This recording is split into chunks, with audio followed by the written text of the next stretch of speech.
Hello, I'm Professor Jean Canty-Schwartz. I'm going to be teaching you about a little bit about pediatrics this afternoon, and we are doing this video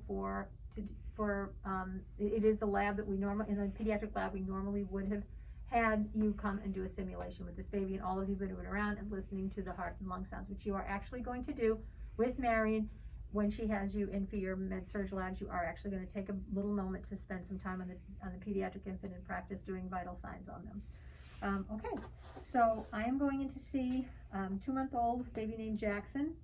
He was admitted to the pediatric unit last night at 22:30 from the ER. He originally came from home and went to the ER, and now he's in the PD unit. Jackson has a history of a 2-day cough, congestion, fever lasting about 24 hours, and with increasing dyspnea. So he's getting more and more uncomfortable, and increased work of breathing faster, getting sicker. Mom is at the bedside and attentive. And the baby has a diagnosis now of bronchiolitis, which is very common in infants, and he was tested RSV positive, which is typically the cause of bronchiolitis in infants. So he weighs about 9 pounds now. He is his O2 sat had been a little over 91, had been in the low 90s, and so we're keeping an eye on him. He may need supplemental oxygen. His heart rate was as high as 142, which is not uncommon for an infant actually, and his respiratory rate was 48. He has an IV. You can't see it now. We didn't set it up. He has an IV infusing of 35 mLs an hour of D5 quarter normal saline. The baby at the moment is not on supplemental oxygen. Pediatrician's orders are for oxygen. You can administer oxygen to keep the O2 sat above 91%, and he has a neb ordered, an albuterol neb ordered to be given every 2 to 4 hours. PR and cough, wheeze, or increased work of breathing. He's on I&O, as he would be. Okay, so I'm going to go in and see the patient. Okay. Hi, my name is Jean. I'm going to be your nurse today. Mom was sitting at the bedside. I'm letting her know because, and she's going to have to ask me now because you can't ask the patient their name and date of birth. So I'm going to say, Mom, can you please tell me your baby's name? You'll be the mom. I'll be the mom. Sam. My baby's name is, you have to tell me the baby's name. Tell me the baby's name, please. I don't remember the baby's name. It's Jackson. Jackson Gamard. And his date of birth, it correlates his date of birth with him being an 8-month-old. So we have his name band there. Thank you, Mom, for You're welcome. Confirming that. Okay, so the baby at the moment is he would be having increased work of breathing. You would see him breathing. His chest would be you really would be able to see the retractions, intercostal, and he'd be sometimes grunting and flaring. They really do that type of a noise. They're like causing actually a back pressure called PEEP. He's creating it himself so that his alveoli don't completely close, and he's able to keep them open to oxygenate. And I'll explain that in a little bit later. Anyway, so usually on the mannequin, when they're plugged in and you see it when you come in with him later, you can actually see that he might have circumoral cyanosis. And he might also have nasal flaring, which would be another proof of increased work of breathing. They'll also have a very good video to explain all that to you. So he has an O2 sat monitor on. I put them on this way. It's the probes. The 2 lights are like this. And you always have it going back on the foot so you can put a sock on, and that way the baby can't, or even if it's a little older child, they can't pull that off. And this O2 sat monitor is plugged in. Anyway, I'm just a little bit uncomfortable. His heart rate's going up a little bit more. His respiratory rate is now closer to 60. Now his O2 sat is 91. So I have choices.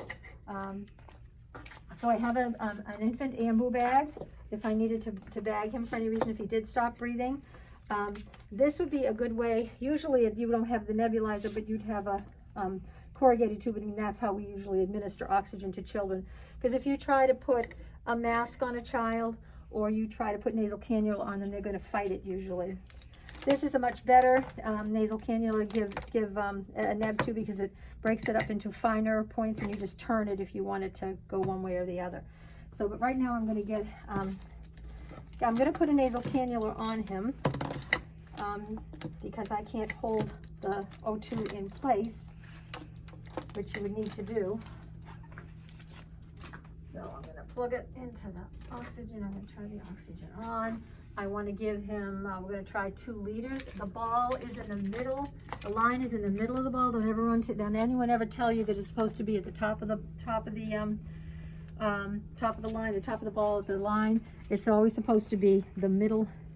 It's always supposed to be the middle of the ball.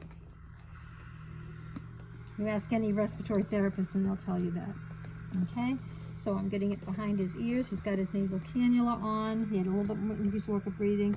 Now I'm gonna check, and his O2 sat has gone up a little bit, so now he's more like 92, 93. So we're gonna keep the nasal cannula on in place.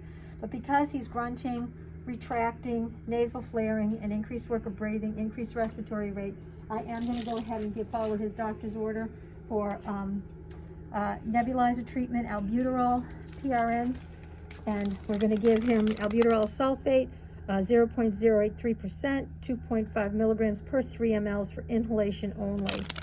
Okay, so we're going to pull the albuterol out. And I would obviously check this 3 times to the order. 5 writes 3 times. I would check and make sure this is the correct order, and I'm actually checking it to the order again.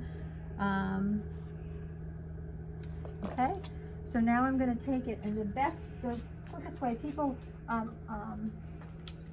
if you have this kind of nebulizer, well, we're just going to give him this neb. I'll explain that later. So this just pops off, and I'm going to put the neb in there, the medication in. I'm going to verify his name and date of birth again with Mom, although this was right at the bedside, so I just did that actually. And I'm going to swap this because he does need the oxygen. Normally you could use room air if you didn't have somebody that's desatting. So I'm going to actually swap this out. So right now he's not getting any oxygen, so I want to be mindful of that. And babies, by the way, are obligatory nose breathers. They cannot open their mouth and breathe through the mouth when they're this young. So I'm going to get this so that it goes up. I want to get enough of a mist. Can you see the mist there? And you would just hold this in front of the baby. And it might take a few minutes. The oxygen is going to help him to keep him from getting cyanotic, and also is going to help him breathe a little easier. The humidity from the nebulizer is going to help him to be able to breathe better. And we're going to wait a little bit. And when I check now on the monitor, the O2 sat is coming up, and he's about 93, 94. So I'm comfortable with that. I'd like to see him 96. The thing you do not ever want to do is, if you are administering oxygen to any human being, you want at about 96 or 97. You do not want 99 or 100, because if it's 100, it could be actually more than 100%. And that can actually cause damage to a baby's eyes. It's also not good to get too much oxygen, because it causes an inflammatory response, and it goes throughout the whole body. So you do not want to ever over-administer oxygen, and oxygen is a drug, and you are responsible for that. So making sure that I'm going to keep an eye on his O2. The other thing you want to be aware about with his O2 sat is, what is his hemoglobin? Has his hemoglobin given okay? Have they drawn a lot of blood from this baby, you know, over the course of a hospitalization for a little one? If they draw a lot of blood samples, they have to actually keep an eye on that, because his crit might drop, and if his crit is low, then that's going to make a high O2 sat not be accurate.